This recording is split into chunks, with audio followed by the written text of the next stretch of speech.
એપેસ્ટીન file મામલે youth Congress દ્વારા ભારતીય જનતા પાર્ટીનો વિરોધ। એપેસ્ટીન ફાઇલ માંગ દેશના પ્રધાનમંત્રી અને કેન્દ્રીય મંત્રીનું નામ આવતા આ મુદ્દે આજે પાટણ યુથ કોંગ્રેસના કાર્યકરોએ શહેરના TB3 રસ્તા ખાતે વડાપ્રધાન અને ભાજપ સામે સૂત્રોચ્ચારો પોકારી દેખાવ કર્યા હતા। કોંગ્રેસના કાર્યકરો રોડ ઉપર નીચે બેસી જતા ત્રણેય બાજુ વાહનોની લાંબી કતારો સર્જાતા ચક્કાજામના દ્રશ્યો સર્જાયા હતા। યુથ કોંગ્રેસના કાર્યકરો પુતળા દહન કરે તે પહેલા જ પોલીસે ઘટના સ્થળે પહોંચી 5થી વધુ કાર્યકરોને અટકાયત કરી હાઈવે પર વાહન વ્યવહાર પુનઃ કાર્યરત કર્યો હતો। દિલ્હી ખાતે યોજાયેલ ઇન્ડિયા AI સમિટ 2026 માંગ ભારતે AIનો સ્વીકાર કર્યો છે, જે અંતર્ગત કોંગ્રેસ કાર્યકરોએ દિલ્હી ખાતે તેનો વિરોધ કર્યો હતો। ત્યારે ભાજપ દ્વારા કોંગ્રેસના આ વિરોધને દેશનું અપમાન ગણાવી સમગ્ર રાજ્યમાં રાહુલ ગાંધીનું પુતળા દહન કરવામાં આવ્યું હતું।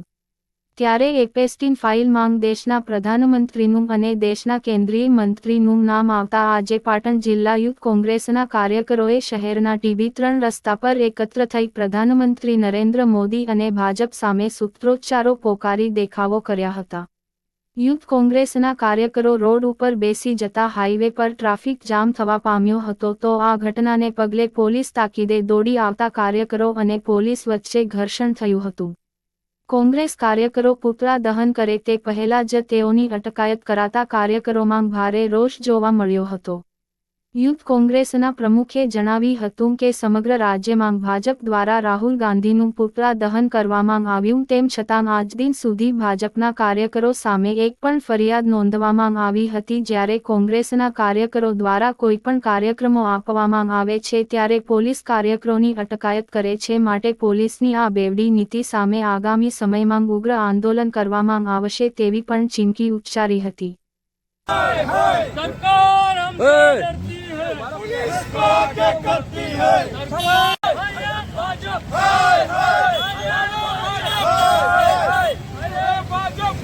करती है, पुलिस को आगे करती है,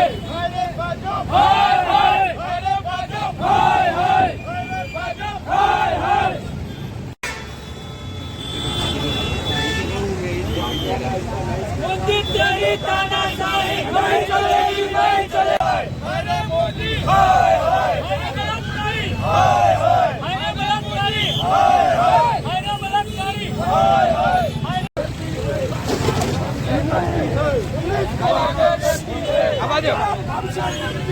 पुलिस को आगे करती है,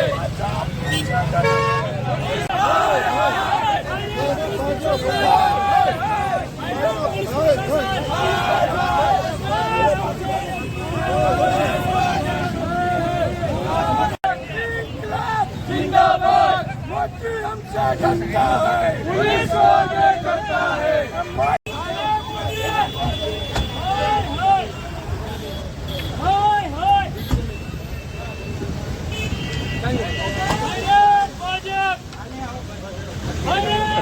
આજે યુથ કોંગ્રેસ દ્વારા જે એપસ્ટીન ફાઇલમાં નરેન્દ્ર મોદીનું નામ અને એક કેન્દ્રીય મંત્રીનું નામ આવ્યું હતું, એના અનુસંધાને આ પ્રોગ્રામ રાખવામાં આવ્યો હતો।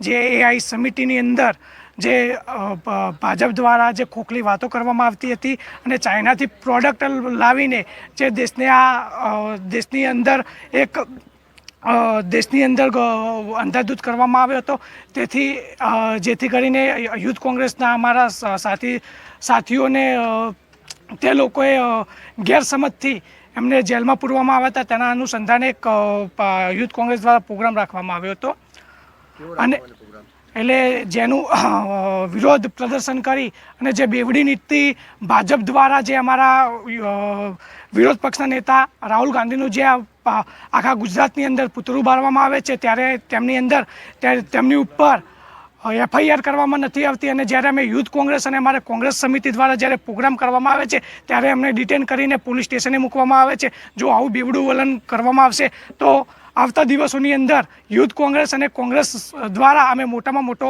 આંદોલન દ્વારા એક મહત્ત્વનો પ્રોગ્રામ કરવાના છીએ।